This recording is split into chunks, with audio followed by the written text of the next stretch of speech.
Good afternoon, everyone. We'll just be starting in a moment. I'll wait for Andrea to appear.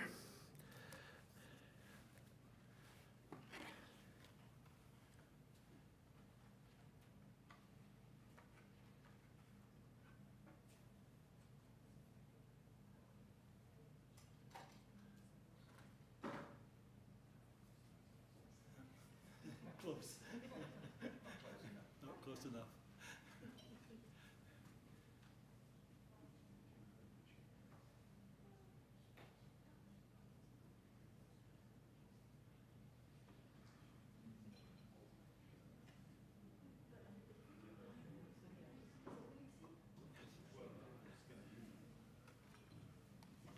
Right, fellows and guests, good afternoon again, and welcome to our fifth untimely end. I have to make my usual series of announcements. Fire exits on this side. Please exit by the Lothian Street doors. Should the alarm or should the fire alarm ring, because it won't be a practice. Please switch off mobile phones and no photography. Please abide by the usual pandemic restrictions of masks and so on. Two additional points at this session. One is that the bookstall will be open until the end of the break after this lecture, but when you come out at the end of the conference, it won't be there at that stage. And the other is for our online audience. Please, if you have any further questions that you'd like posed to our lecturer, please make sure they come through during the course of this lecture, and they will then be recorded and made available to me for the question and answer session, which will be our final, or one of our final acts at the end of today's proceedings. So I think that's all the housekeeping covered. Can I then welcome back to our distinguished speaker for the fifth of this year's session of Rhinds, Experimenting with People. Over to you, John.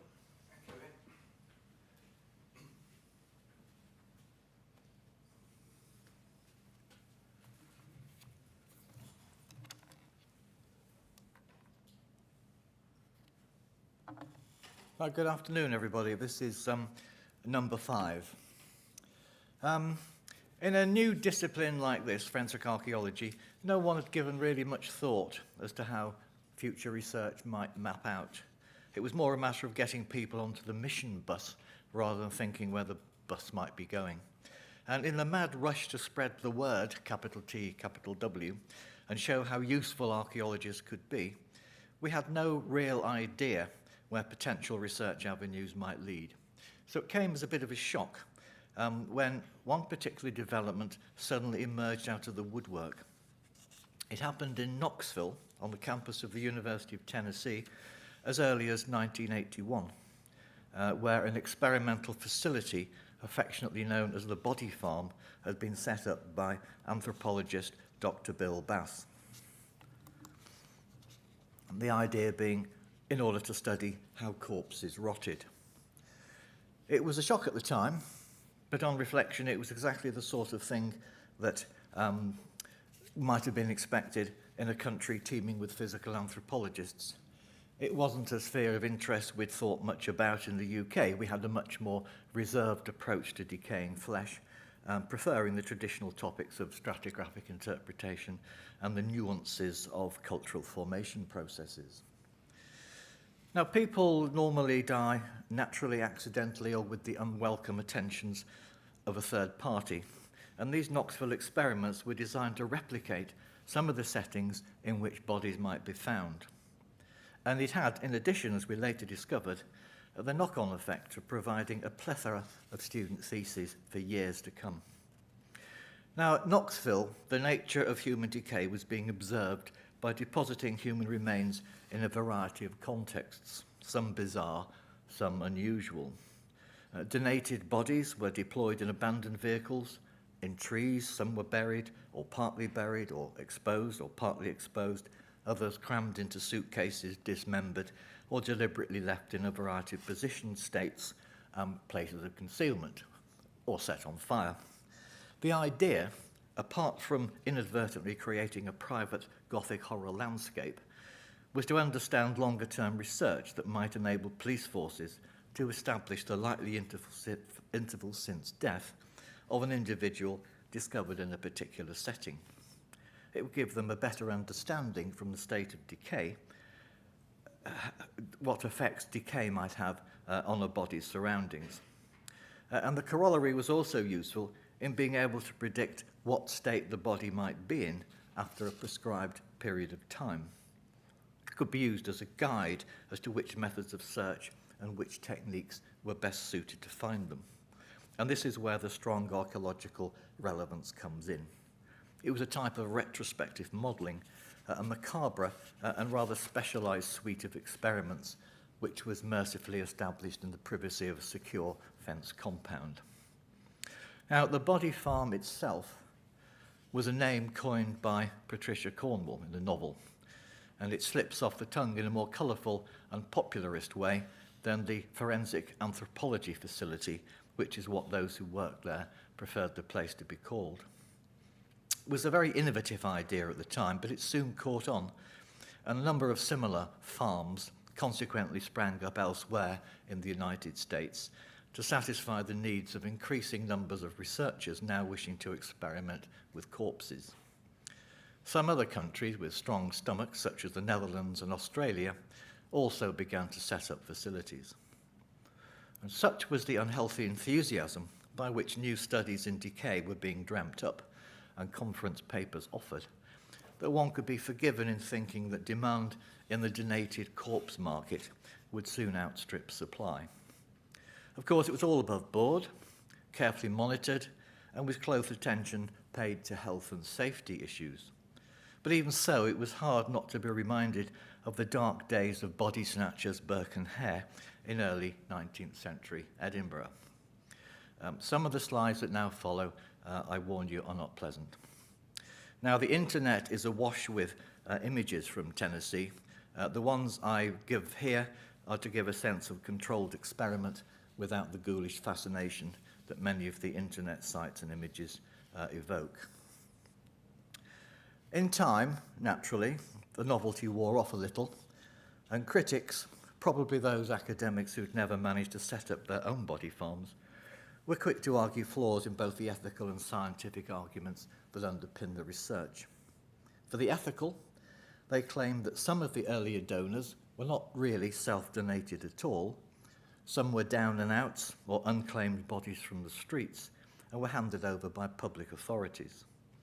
Presenting a farm with a corpse, which had neither identity nor known kin, was criticised as being an unseemly quick and economical expedient for a local authority to avoid paperwork and associated costs.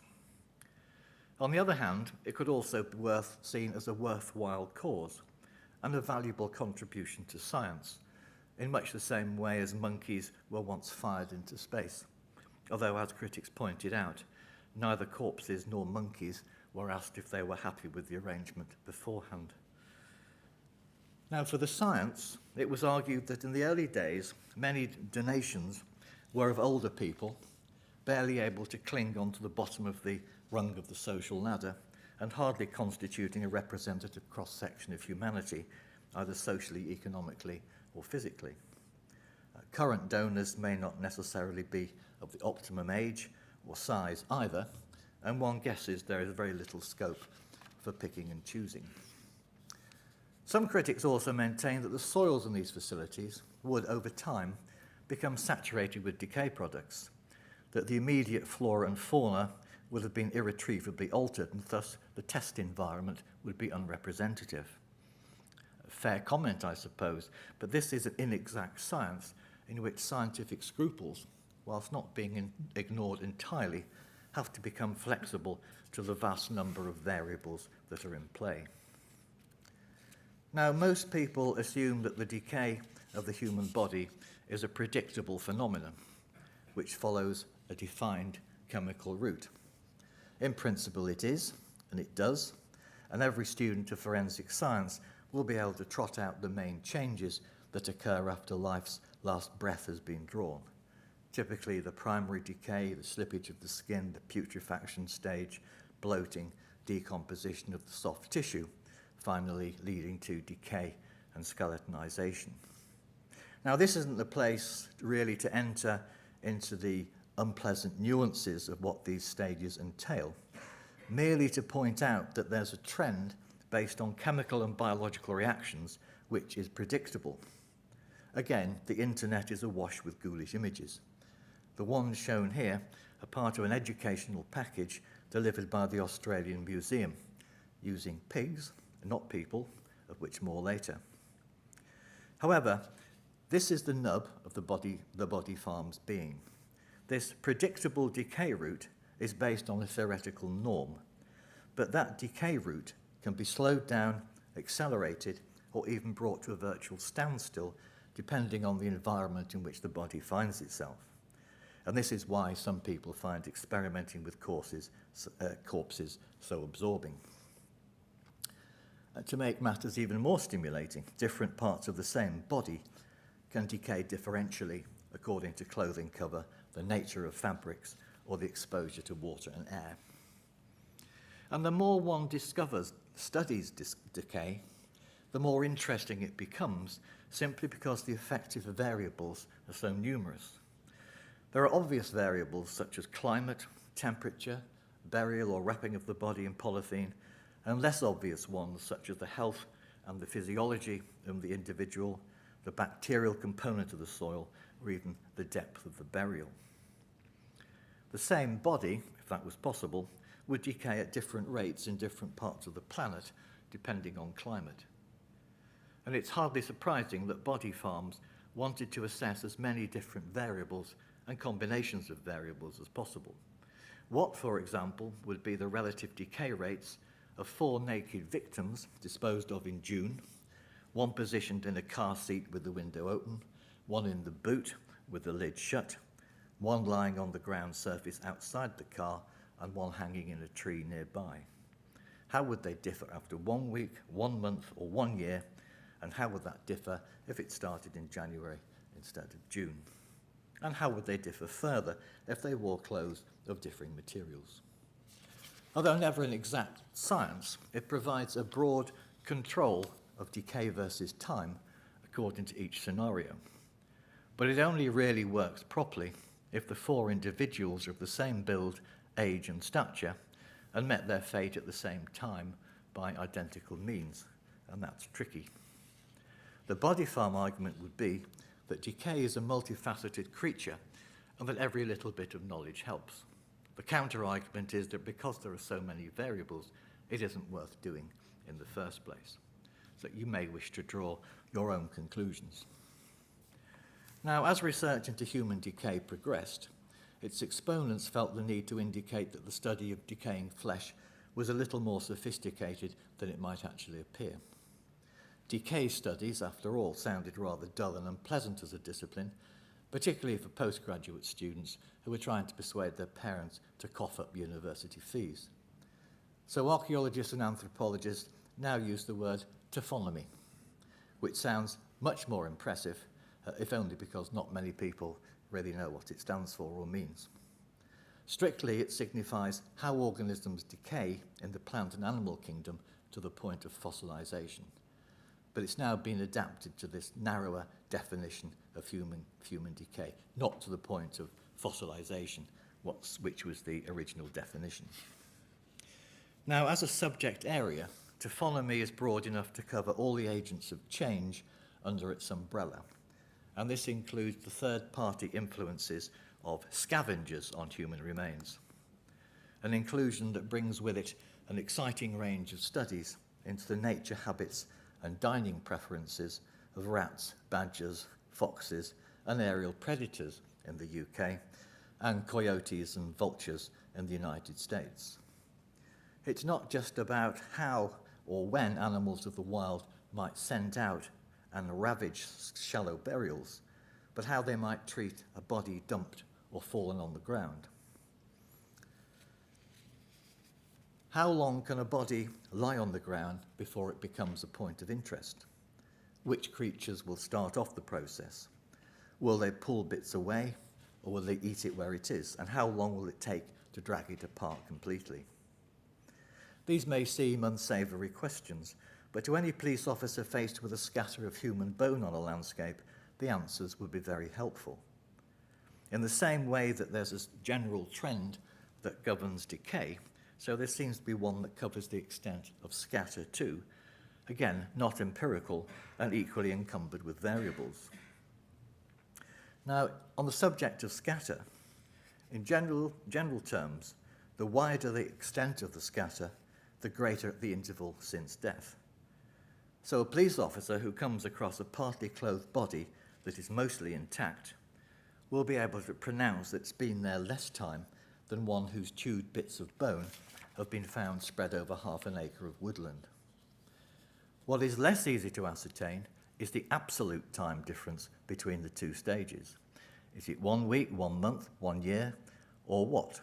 And how can it be calculated given the number of variables at play? Now, scavengers vary in their attitude to human remains. Some predators prefer to wait until the body has decayed sufficiently for pieces to be pulled off and dragged away to be enjoyed in private, whereas some are more likely to scavenge in the winter, where natural food is scarce, or during seasons of feeding the young. Some animals, such as rats, simply don't care. Different species leave characteristic gnaw marks too, not to mention spores and prints that any Boy Scout tracker should be able to identify. And thanks to scavengers, many a victim has been discovered, not through the systematic routines of an organised police search, but by dog walkers or ramblers noticing a chewed limb poking from undisturbed ground or becoming across a partly gnarled human bone on the ground surface. What the police need to know, however, is the broad answer to two specific questions. If the scatter of human bones has been found in a given location, how long has it been since the body was dumped? And if a person goes missing X months ago, what should you expect to find, and over how large an area should you expect to find it? Now, these are sensible questions, but to get anywhere near answering them requires drawing in a welcome flood of experts in animal behaviour, conservation, meteorology, entomology, botany, pedology, landscape history, and on and on. So instead of being a subject into a study into a single phenomenon, it becomes a truly interdisciplinary exercise, and one which invariably provides even more fodder for student theses. And I can add an important parameter here, namely that of a scatter process of buried as opposed to surface bones caused by ploughing. In one case, where the victim had been buried in an extraordinarily shallow grave in arable land, parts of the body had become dislocated and moved by mechanical plough. And in order to ascertain the likely area of distribution, we used the analogy of work undertaken at the experimental Iron Age farm at Butser, where they'd done a similar study researching the spread of pottery fragments in plough soil. Now, the ploughing there had been horse-drawn or hand-drawn, whereas our victim had been ploughed out by a mechanised system.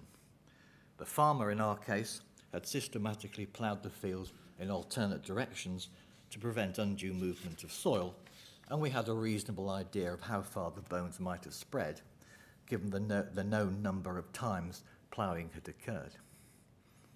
Stripping and sieving beyond that area was deemed to be an undue waste of resources. And in another case, the one you see here, the lower part of the skeleton had been removed accidentally by a mechanical excavator and spread in topsoil across 3 or 4 acres of building site. Apart from a cursory surface search, further work was felt to be unviable. And you might like to consider in both those cases, the ploughing and this one, whether duty of care had been adequately exercised or whether other methodologies could have been implemented.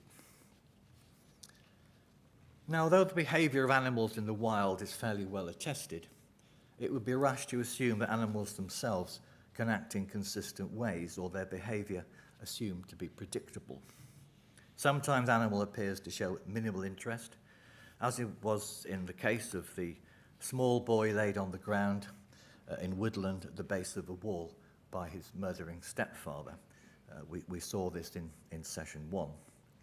Discovered over a quarter of a century later, his skeleton was only incomplete in a few areas with not a gnaw mark in sight. They're positioned parallel in that place. Compare that to a similarly aged young victim, of whom only a few partially chewed bones and clothing were found along a stream bed near a badger set. This was barely a few days after he was reported missing. Then there was the dislocated and chewed limbs of a 4-year-old girl found after 3 months in an environment near a badger set. The rest of her torso was intact. So why? Some research undertaken by the Net Research Colorado-based group showed just how unpredictable scavengers could be, in their case using coyotes. The group buried pig carcasses and monitored the extent to which and the time at which the coyotes began to dig up the remains. While there was no clearly defined pattern, one of the factors that stood out was the fact that the coyotes preferred rotting meat to fresh meat and were prepared to dig deep down to drag it out, rather than take the easier route of scavenging fresh food on or just below the surface. And at this stage, I should point out that domestic animals are not to be trusted either. No matter how demure and purring the house tabby or family dog might be, the chances are that if left in an enclosed space with its owner's body, it will eat it. There are tales of dogs loyally lying next to the body of their dead master, one example here, but most of these are apocryphal and embellished for tabloid romanticisation. There are equally numerous reports of hunger getting the better of them.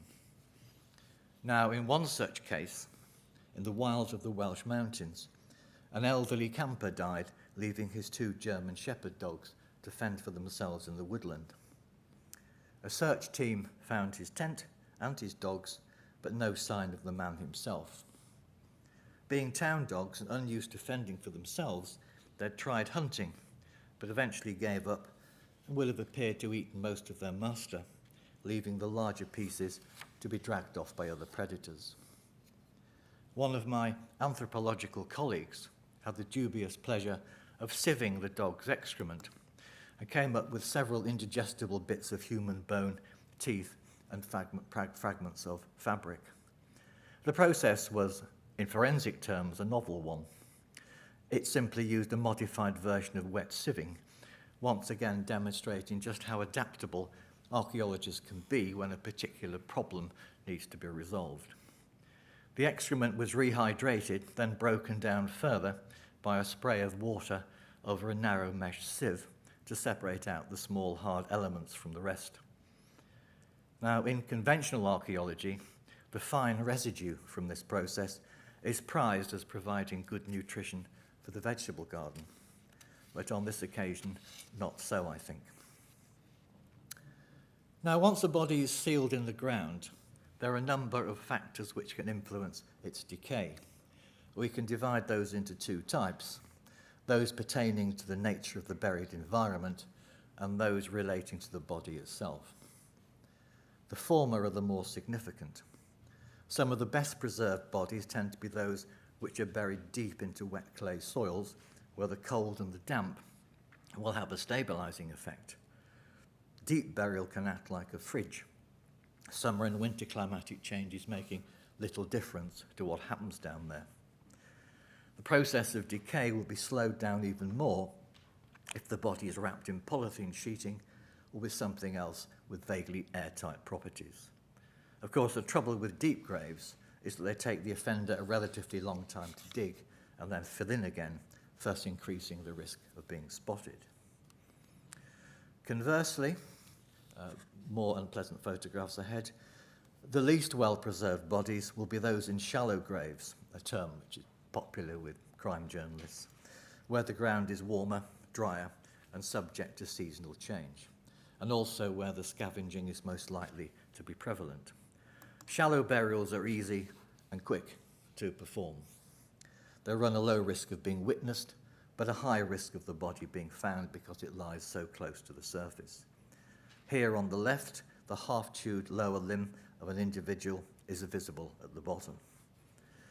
In other places likely to accelerate the decay process are those where the soils are rich in bacteria, typically pasture well trodden by farm animals, meaning that the areas around cowsheds, stables, or shelters are particularly attractive.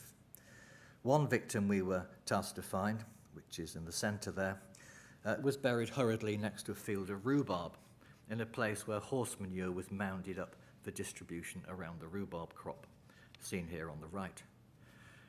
He was buried in a grave which was effectively filled in with manure, and by the time he was excavated a few months later, the hard tissue had been almost completely stripped bare.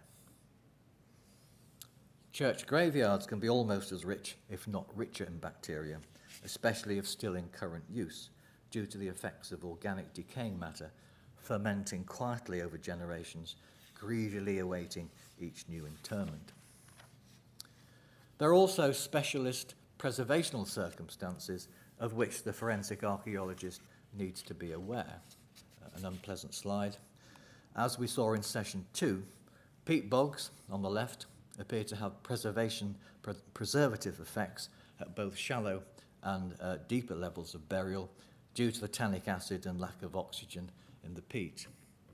Any Danish museum worth its salt will have a shriveled brown specimen of a human being, usually from the Iron Age, and usually with its throat slit on display. Their survival not only makes the Iron Age more exciting than we used to think it was, but they also make the point that burying a victim in a peat bog is not a good idea for anyone who wants to get rid of the evidence. Other preservational extremes include bodies in dry and arid landscapes, typically desert environments, where they might reach a state of desiccation by drying out completely in the intense heat and sunlight. Bodies in the Greenland permafrost from the ill-fated 19th century Franklin expedition show similar stabilization here in the center.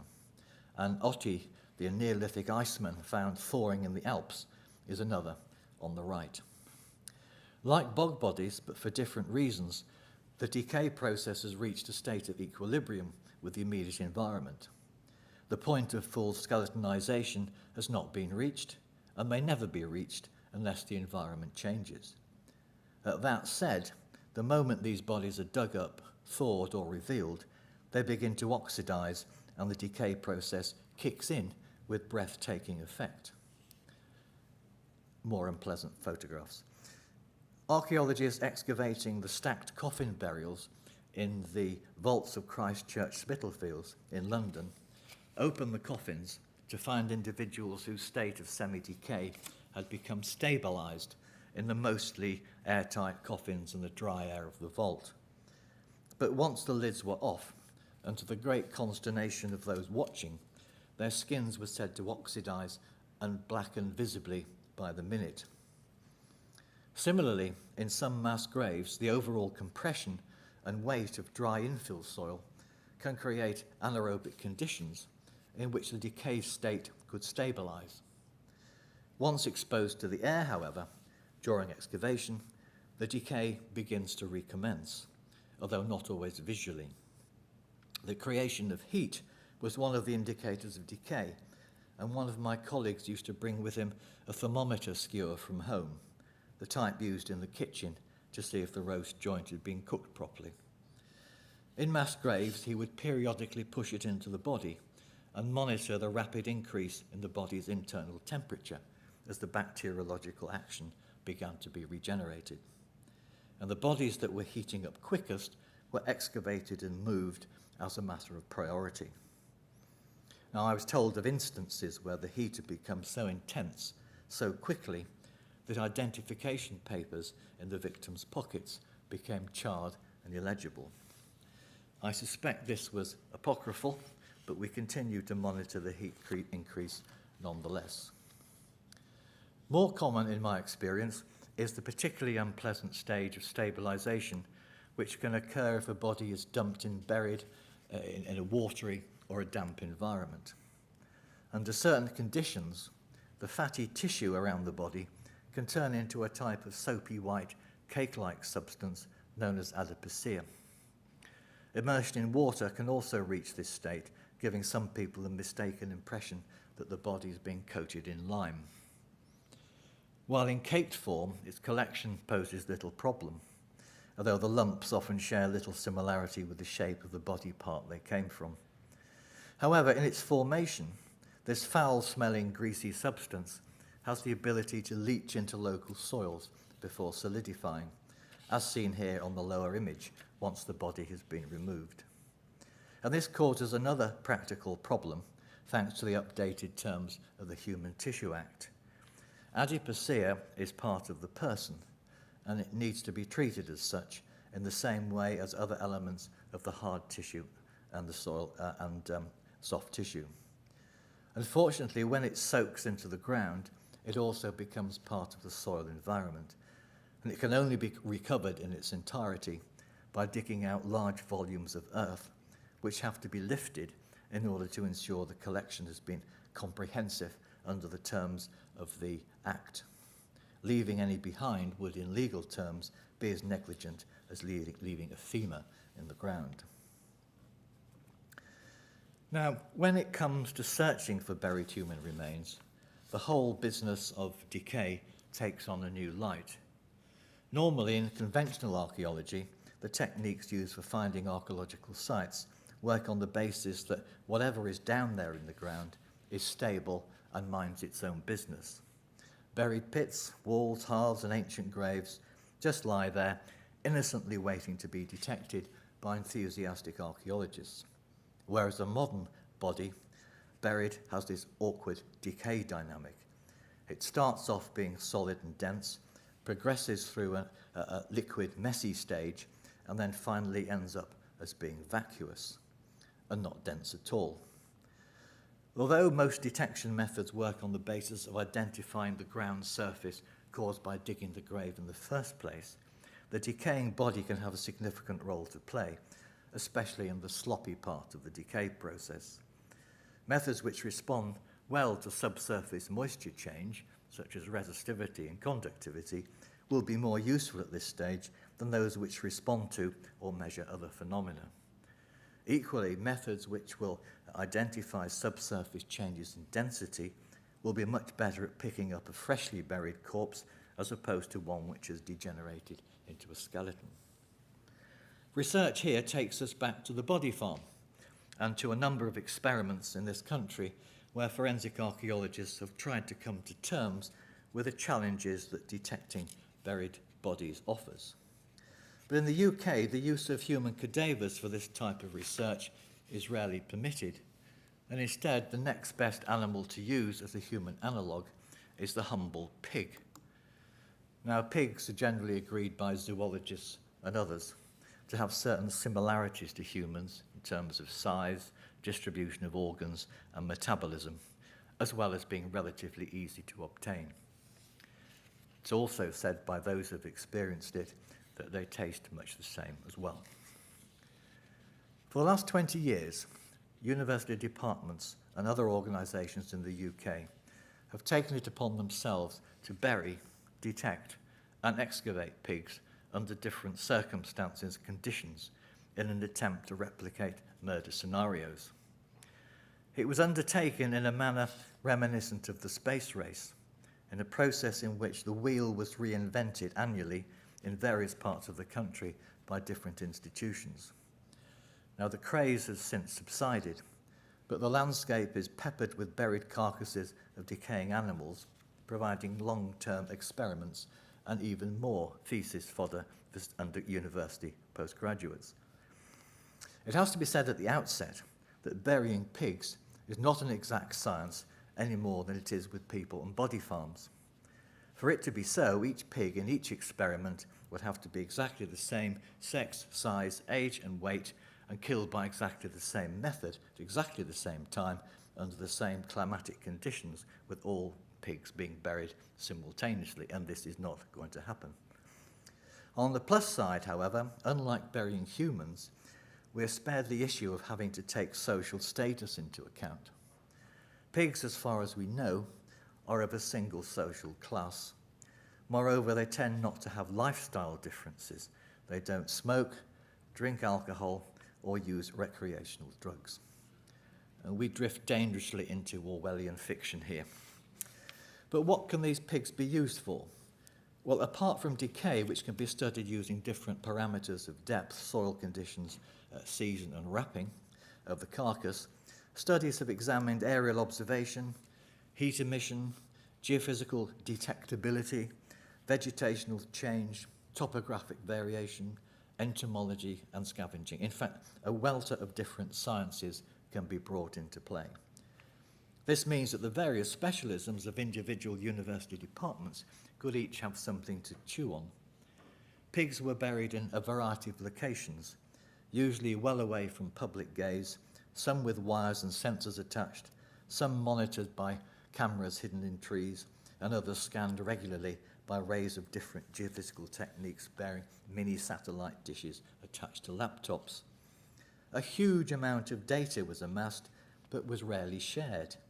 It was as though the entire process had some element of embarrassment to it and needed to be kept under wraps until such time as quasi-learned papers in fairly learned journals filtered into the academic daylight.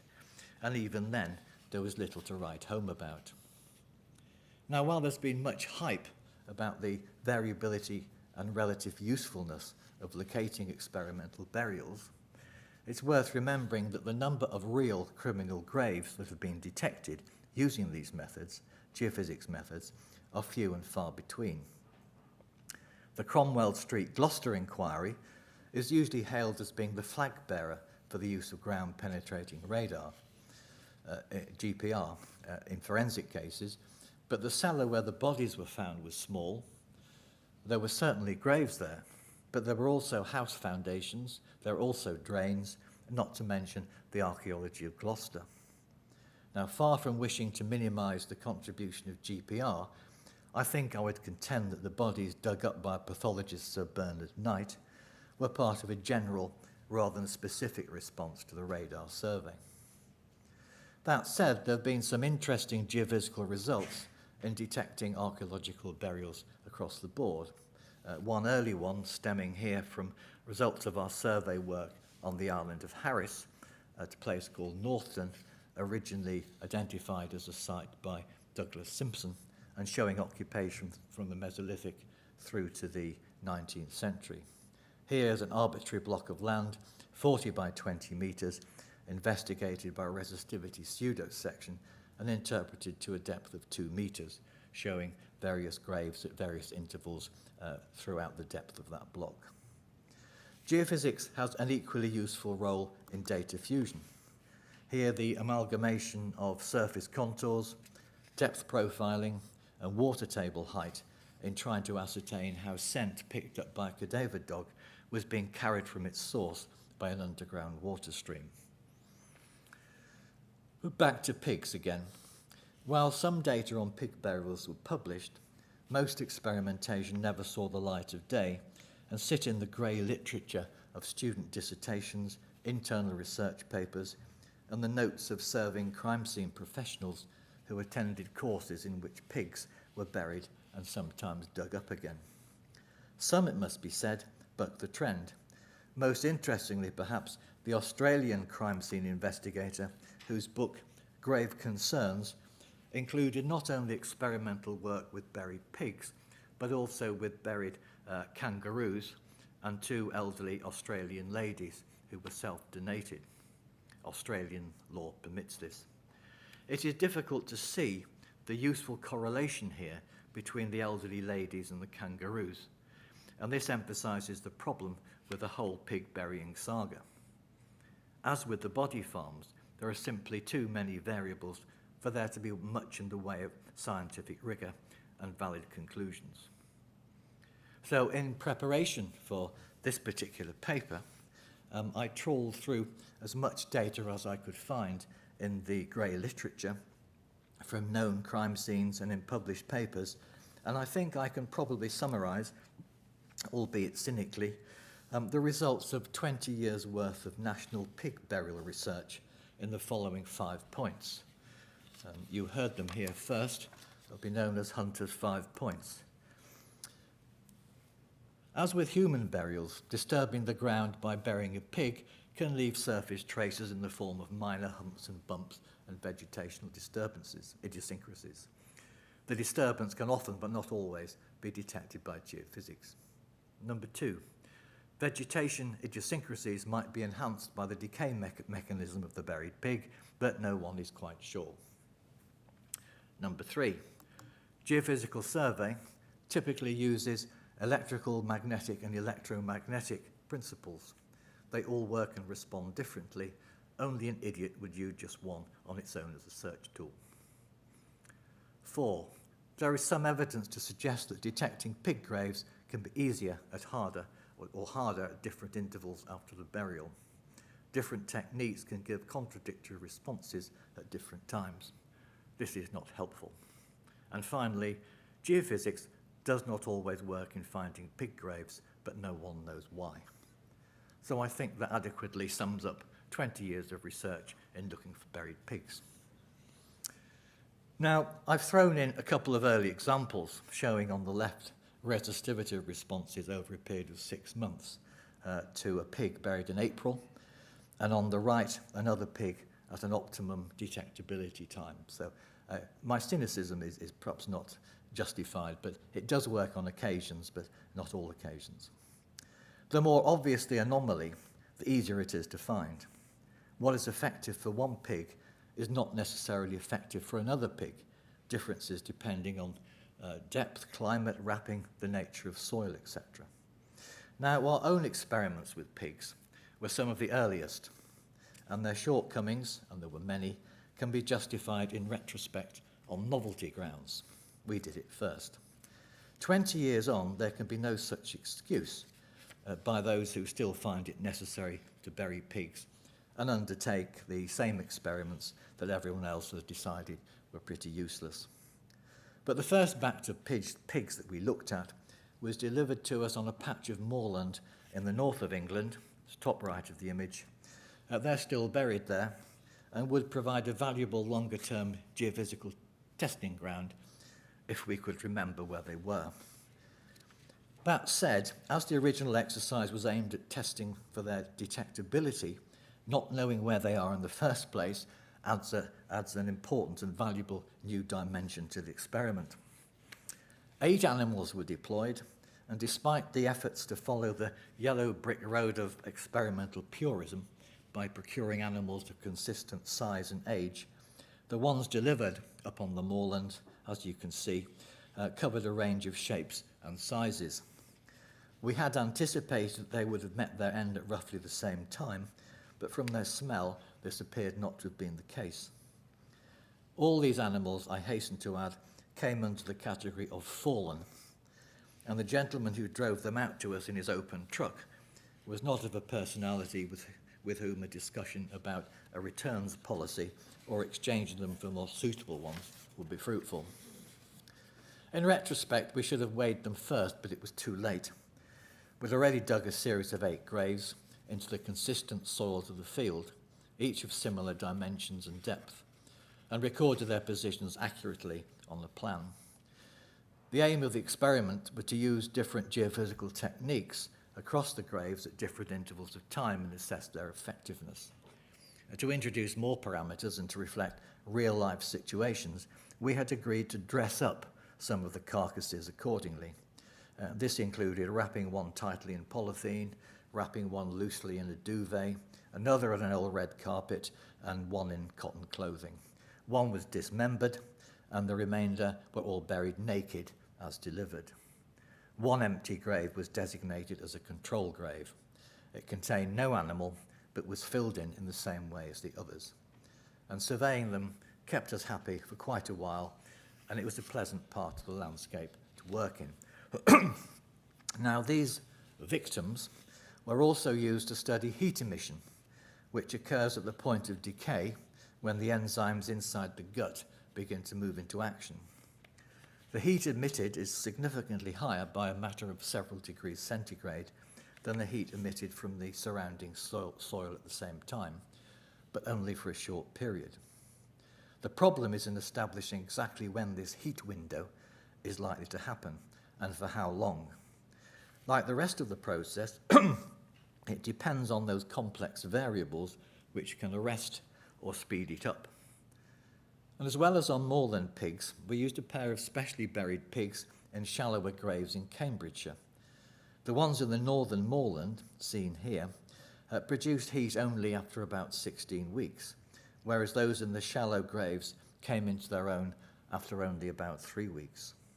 In both cases, the heat window lasted for between 2 or 3 weeks before it went away again. What does this mean? Well, it means that unless a search team is familiar with the parameters of decay, they might be wasting their time looking for recently buried bodies using thermal imaging cameras.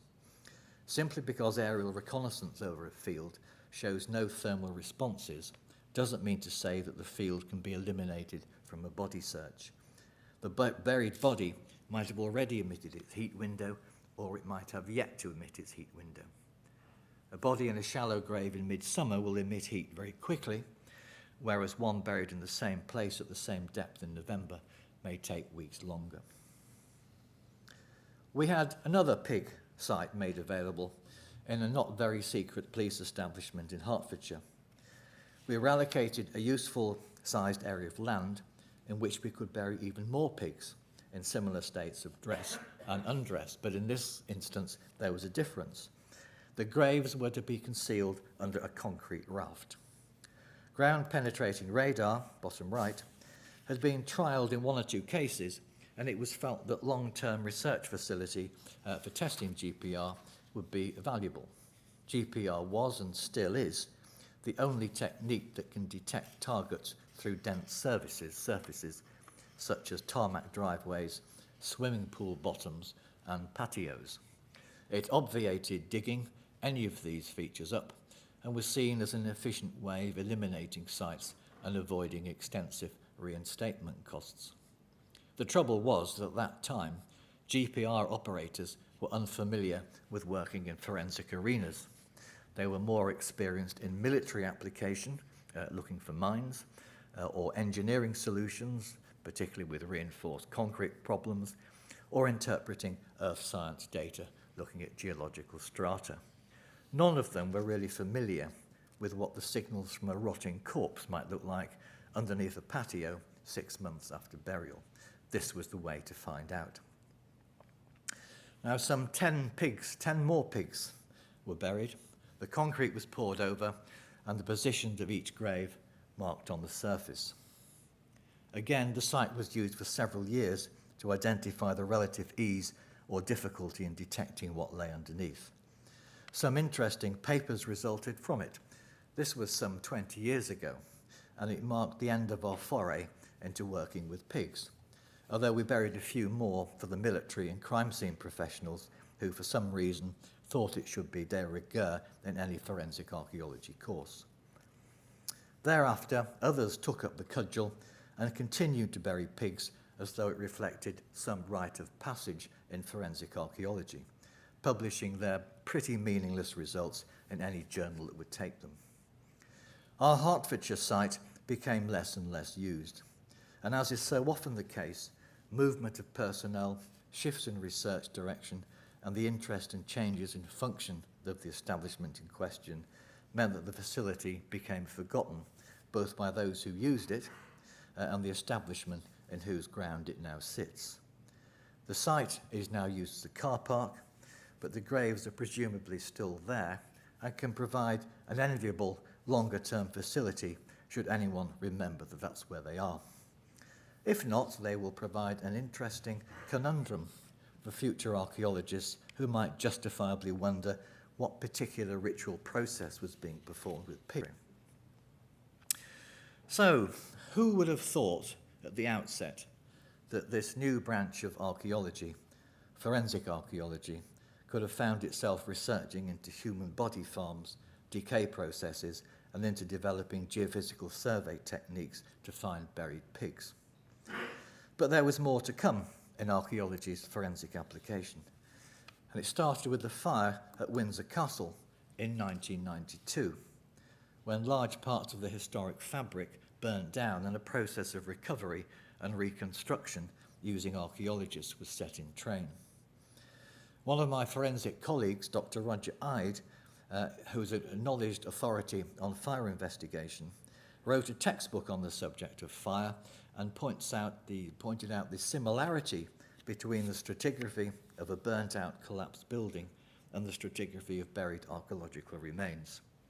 The same empirical arguments apply regarding formation processes. In his case, the evidence providing the sequencing of collapse, relative temperatures, locating the seat of the fire, and so on, assuming, of course, that the integrity of the remains is maintained, as is standard archaeological practice.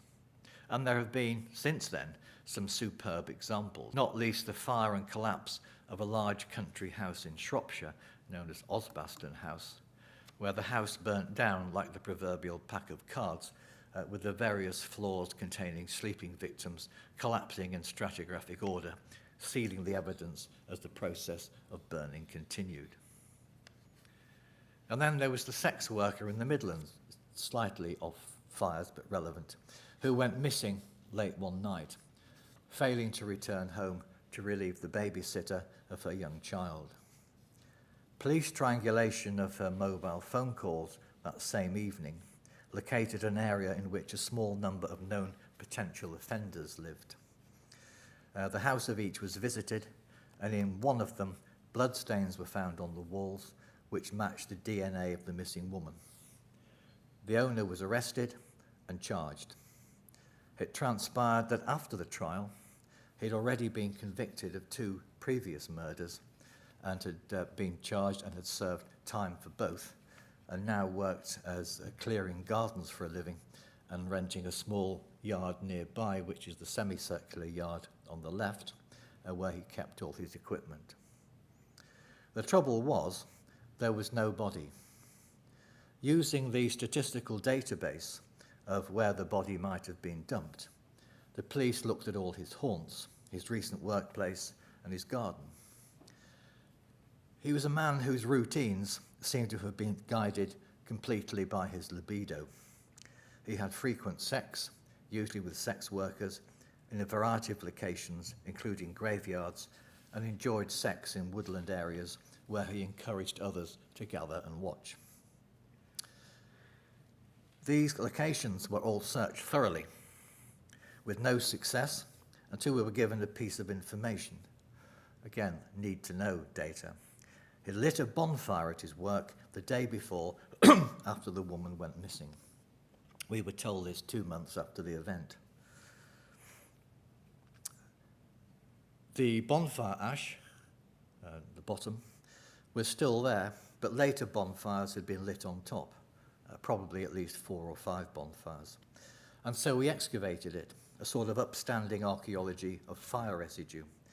And it was easy to identify the primary firing at the bottom, it's on the right of the image, which was the one which, if it did contain her remains, was likely to. We sieved through it and found over 200 fragments of burnt bone, which were identified by a cohort of physical anthropologists as being human, and approximating to the physique and age of the missing woman. We found also her front door keys in the same layer. It would seem that he'd cut her up, fed her through a wood chipping machine that he used for his work, and then burnt the remains. He's now serving another life sentence. Meanwhile, back at Windsor Castle, the fire there in the Great Hall contained, destroyed numerous priceless artifacts and objects, many of them gifts from dignitaries from around the world. There was, unfortunately, little record of their location other than in memory, and archaeologists were brought in to excavate. And they did this by gridding the building into workable units and collecting debris stratigraphically, you can see on the left, for sieving in controlled conditions off-site using fine and coarse sieving in the centre. In locations where specific items were known to have been located, such as the chandelier on the right, collection and sieving was done in situ. Now, as an aside here, I refer back to session 1 of these lectures, where I remarked on some of the early difficulties archaeologists had in demonstrating professional credibility in the face of historical stereotyping. It was the late Duke of Edinburgh, driving through the then grounds of Windsor Castle one morning, who alerted royal security, having seen a group of gypsies inside the perimeter making their way to the castle. They were, predictably, the team of archaeologists on their way to work. Now, on another tangential theme to do with fire, and not one unrelated to the growing development of geophysics, my colleague Dr. Carl Harrison from Cranfield University took part in an experimental archaeology program involving Anglo-Saxon timber buildings in the West Stow Anglo-Saxon Village Trust in East Anglia. Carl had started his career as a crime scene investigator with a background in fire investigation and a strong interest in archaeology, and I'm grateful to him for discussing this particular scenario and for allowing me to use some of his images. A replica Anglo-Saxon structure had been designed and built based on evidence derived from the excavation of authentic Anglo-Saxon timber buildings. This replica had a specific function. It was destined to be burnt down as part of an experiment under Carl Harrison's observation, the idea being to try and understand what might be shown in the archaeological record, including geophysical survey. It was unfortunate, to say the least, that before the carefully monitored burning took place, the structure, known as the farmer's house, was set fire during the night by a person or persons unknown and razed to the ground. You could argue, I suppose, that this increased the level of experimental authenticity, but on the downside, the event lacked any of the monitoring and recording that had been carefully calculated to be put in place. Instead, the research team was confronted with the smouldering remains of a replica Anglo-Saxon building. Now, from a purely fire investigation point of view, there was still much to be gleaned from the stratigraphy by looking at the collapse, the extent of burning, the density of burning, and the process of combustion, bearing in mind there was a voided cellar at the base, this being a Grubenhaus.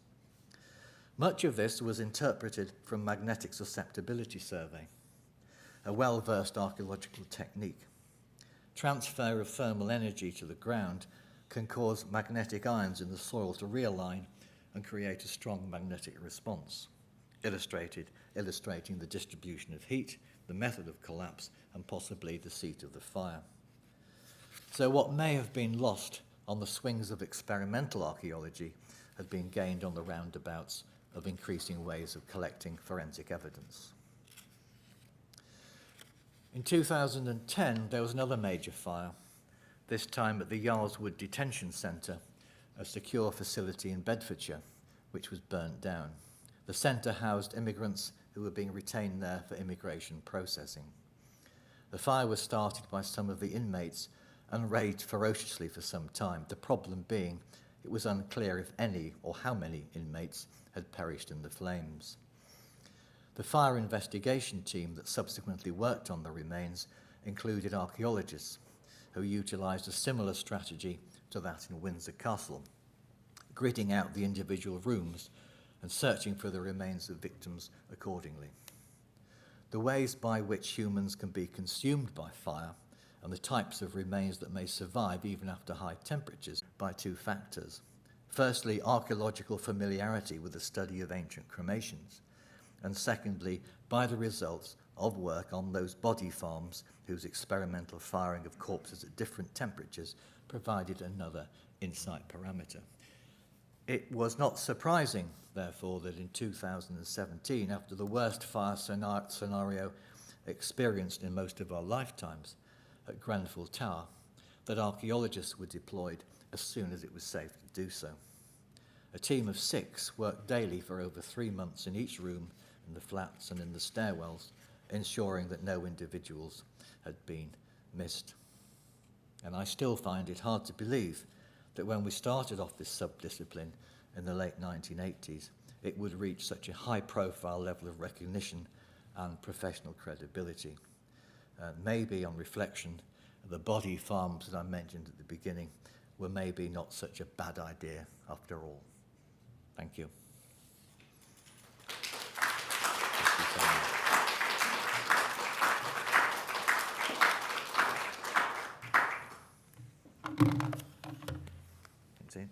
Okay, thank you, John, for that excursus into various aspects of experimentation in this field.